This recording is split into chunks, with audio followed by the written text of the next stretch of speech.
Inilah di balik layar dari pertemuan 8 ketua umum Partai Politik Koalisi Indonesia Maju. 8 ketua umum Partai Politik Koalisi Indonesia Maju duduk berhadapan di sofa ruang tamu rumah Prabowo Subianto di Jalan Kertanegara 4, Jakarta Selatan pada Jumat malam 13 Oktober. Agenda malam itu sangat krusial, membicarakan persiapan menghadapi Pilpres 2024.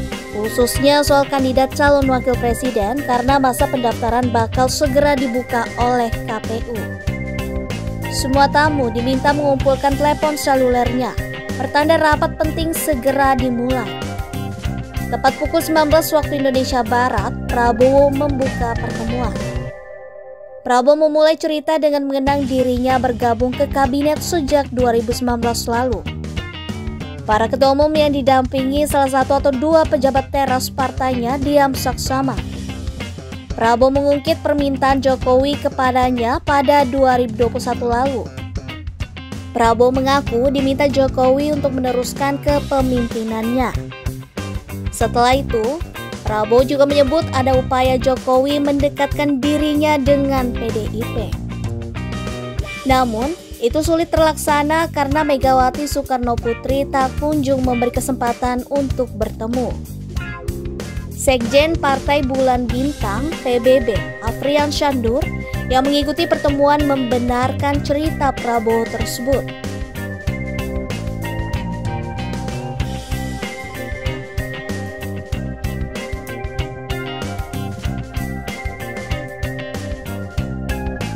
Seiring berjalannya waktu, pelaksanaan pemilu 2024 kian dekat. Prabowo sudah menyatakan siap untuk bertarung di Pilpres sebagai bakal calon presiden. Dukungan dari partai pun sudah mengalir.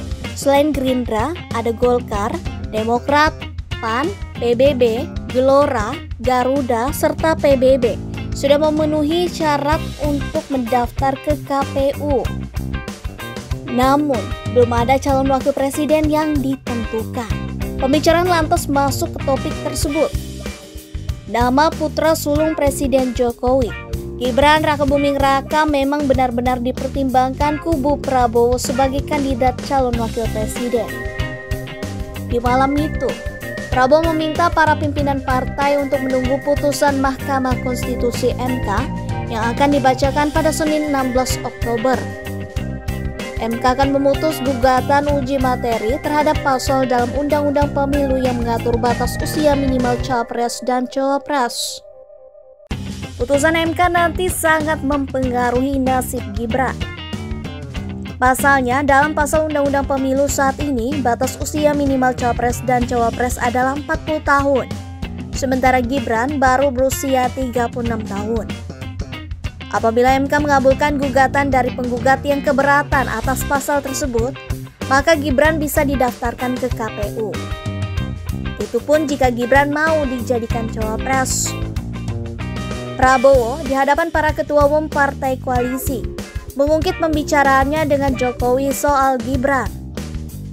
Prabowo mengatakan bahwa Jokowi adalah orang yang sangat rasional. Selain itu, ia menyebut Jokowi juga sangat peduli dengan respon publik. Peluang mencalonkan Gibran jika MK mengabulkan gugatan pasal batas usia capres dan cawapres tetap akan melihat respon publik terlebih dahulu. Prabowo akan melakukan survei dengan frekuensi hitungan hari untuk melihat respon publik mengenai kans Gibran menjadi cawapres. Namun, peluang Gibran mendamping Prabowo pada Pilpres 2024 mendatang dipastikan tertutup setelah MK menolak gugatan batas usia capres dan cawapres Senin 16 Oktober 2023. Dengan demikian, nama Gibran dipastikan gugur sebagai kandidat cawapres Prabowo. Kembali ke pertemuan 8 ketua umum parpol pendukung. Selanjutnya, Prabowo meminta para petinggi partai koalisi untuk menuliskan nama kandidat cawapres yang patut dipertimbangkan. Mereka boleh menulis maksimal 3 nama. Khusus Gerindra, Prabowo menunjuk Sekjen Ahmad Muzani menuliskan. Kertas selalu dikumpulkan. Sejumlah nama diterima Prabowo dari para pimpinan partai politik. Setelah itu, Prabowo mengaku bakal melakukan survei harian untuk melihat sikap masyarakat terhadap nama-nama yang disetor kepadanya.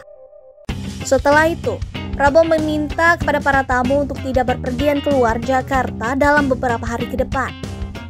Prabowo meminta hal itu karena bisa saja ada pertemuan usai Mahkamah Konstitusi membacakan putusan atas gugatan pasal dalam Undang-Undang Pemilu tentang batas usia minimal capres dan cawapres.